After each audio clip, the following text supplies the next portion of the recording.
신축년 새해부터 경남 밀양시는 생활 속 달라지는 제도와 시책을 추가 변경 시행한다고 밝혔습니다. 경남 밀양시는 귀농 귀촌 인구 유입을 유도하고 체계적으로 지원 관리할 수 있도록 농업기술센터에 귀농 귀촌 담당을 신설하고 종합지원센터를 별도의 공간으로 확대 운영하게 됩니다. 경남 합천군 보건소는 관내 임신부를 대상으로 무료 산정검사를 합천에서도 받을 수 있도록 지난 5일 합천군 보건소와 삼성 합천병원이 임신부 산정검사 지원 사업 협약을 체결했다고 밝혔습니다. 백두현 경남 고성 군수는 지난 6일 오후 군청 중회의실에서 브리핑을 갖고 제2차 고성형 전 국민 재난지원금 지급 방안을 발표했습니다. 고성군은 지난 5일 문화체육센터 2층 공연장에서 남부내륙 고속철도 건설 관련 전략 환경 영향평가서에 대한 주민 설명회를 개최했다고 밝혔습니다. 잠시 후 자세한 소식 전해드리겠습니다. 시청자 여러분 안녕하십니까? 신동아방송 경남뉴스 허나영입니다. 신축년 새해부터 경남 밀양시는 생활 속 달라지는 제도와 시책을 추가 변경 시행한다고 밝혔습니다. 세부적으로는 경제, 환경, 교통, 안전 분야 등으로 경제 분야는 코로나19 지역 경제 살리기에 큰 주역이었던 밀양 사랑 상품권 발행액을 대폭 확대하고 카드형 사랑 상품권 발행도 추진할 예정이며 소상공인 육성 자금도 70억 원 규모로 지원하게 됩니다. 환경 분야는 투명 페트병 분리 배출을 시행하게 되며 대형 폐기물의 처리 방법도 달라지게 됩니다. 또한 기존 읍면동 행정복지센터를 방문해 신고했던 방식과 함께 언택트 시대에 맞게 온라인 처리 시스템을 도입해 민원인들의 편의를 도모할 전망입니다. 교통안전 분야에서의 변화도 두드러집니다. 1998년 9월 15일부터 시행된 구간요금제를 폐지하고 1월 1일부터 시내버스 단일요금제 시행에 들어갔습니다. 또 아리랑버스와 아리랑택시를 확대 운행해 노선을 추가하고 올해부터 교통약자 콜택시 회원제를 시행해 대상자 확인 편의를 도모하고 배차 대기 시간을 최소화할 전망입니다. 경남 밀양시는 귀농 귀촌 인구 유입을 유도하고 체계적으로 지원 관리할 수 있도록 농업기술센터에 귀농 귀촌 담당을 신설하고 종합지원센터를 별도의 공간으로 확대 운영하게 됩니다. 귀농 귀촌 종합지원센터는 귀농 귀촌 담당 사무실과 종합상담실, 정보검색실을 통합 운영하고 영농 귀농 분야 업무 경력자를 전문 상담위원으로 배치해 귀농 귀촌을 희망하는 도시민에게 편의를 제공할 계획입니다. 특히 농촌 생활에 대한 정보와 경험 부족 등의 이유로 실행에 부담을 갖는 도시민을 위해 올해 지역 탐방, 일손 돕기, 영농 실습, 선도 농가 견학 등 농촌 생활을 체험할 수 있도록 농촌에서 미리 살아보기 사업을 새롭게 추진하게 됩니다.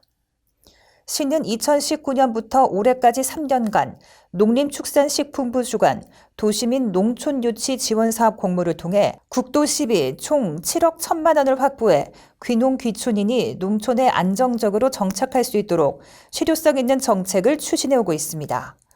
아울러 올해 도시민 농촌유치 지원사업 재공모를 통해 국도비를 추가 확보해 귀농귀촌 전문 인력 양성과 귀농귀촌 종합지원센터의 내실 있는 운영으로 도시민의 요구에 효율적으로 대응하는 등 더욱 활성화한다는 방침입니다.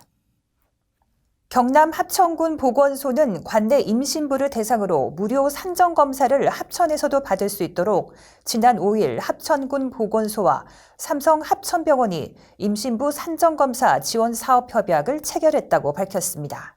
임신부 산정검사 지원사업 협약에 따라 초음파 검진, 태아 기형아 검사, C형 간형 검사, 임신성 당뇨 검사 등 항목에 대해 보건소 등록 임신부에게는 12만 원 상당의 무료 쿠폰을 제공하게 됩니다. 산정검사를 무료로 지원받고자 하는 임신부는 보건소 모자 보건실에서 쿠폰을 발급받고 관내 지정 산부인과에 쿠폰을 제출한 후 산정검사를 무료로 제공받는 방식으로 운영됩니다.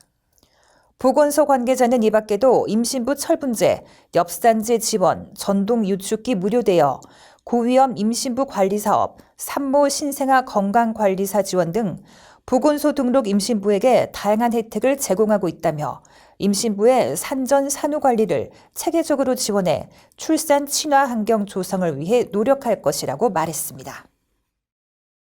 백두현 경남 고성 군수는 지난 6일 오후 군청 중회의실에서 브리핑을 갖고 제2차 고성형 전 군민 재난지원금 지급 방안을 발표했습니다. 백 군수는 이날 브리핑에서 현재 고성군에 주소를 둔 모든 군민과 결혼 이주 여성을 포함해 나이, 직업, 소득에 관계없이 1인당 10만 원의 고성사랑 상품권을 가구별로 설 대목 이전에 지급할 수 있도록 추진하고 있다고 밝혔습니다. 이를 위해 제2차 고성형 재난지원금의 차질 없는 추진과 신속한 지원을 위해 별도의 대책위원회를 구성하고 이달 고성군의회 임시회에서 추경안이 의결되면 2월 1일부터 지급하게 됩니다. 백 군수는 고성군은 군민들 덕분에 청정지역을 유지하고 있고 군민 여러분들 덕분에 인근 시군의 모범이 되는 군으로 자리매김하고 있다고 덧붙였으며 이번 고성형 제2차 재난지원금 지원은 고성군의회 군의원들이 먼저 군민들을 위해 설 전에 모든 군민들에게 재난지원금을 지원하자는 의견을 제시했다고 밝혔습니다. 고성군은 지난 5일 문화체육센터 2층 공연장에서 남부내륙 고속철도 건설 관련 전략 환경 영향평가서에 대한 주민 설명회를 개최했다고 밝혔습니다. 백두현 고성군수, 박용삼 고성군의회 의장과 주민, 관계자 등 약 90여 명이 참석했으며 코로나19 사회적 거리두기 방역 지침에 따라 100명 이내로 제한해 진행됐습니다. 2028년 완공 예정인 경북 김천, 경남 거제 간 남북 내륙고속철도 건설 사업은 총 연장 187.3km, 약 5조 6천억 원이 투입되는 사업으로 이날 설명회에서는 고성군 내 노선이 통과하는 지역에 대한 대기질, 수질, 소음 진동, 토양 등 환경에 미치는 영향과 그에 대한 저감 방안 등에 대한 환경 영향 평가 내용을 주민들에게 설명하고 사업과 관련한 질의 시간을 가졌습니다. 국토교통부에 따르면 이번 설명회를 통한 주민 의견 수렴 등 관련 절차 이행 후 5월경 타당성 조사 및 기본계획 용역을 완료하고 철도 노선 및 역사 위치를 최종 결정할 예정에 있습니다. 백 군수는 고성 역사가 포함된 남부내륙 고속철도 건설 사업은 우리 군이 한 단계 더 도약할 수 있는 신호탄이 될 것이다며 전략 환경 영향 평가서 초안에 명시된 노선이 지나는 지역 주민의 의견 및 요구사항이 반영될 수 있도록 국토교통부와 경남도와의 협업에 최선의 노력을 다하겠다고 말했습니다. 이상으로 뉴스를 마치겠습니다. 시청해주신 여러분 고맙습니다.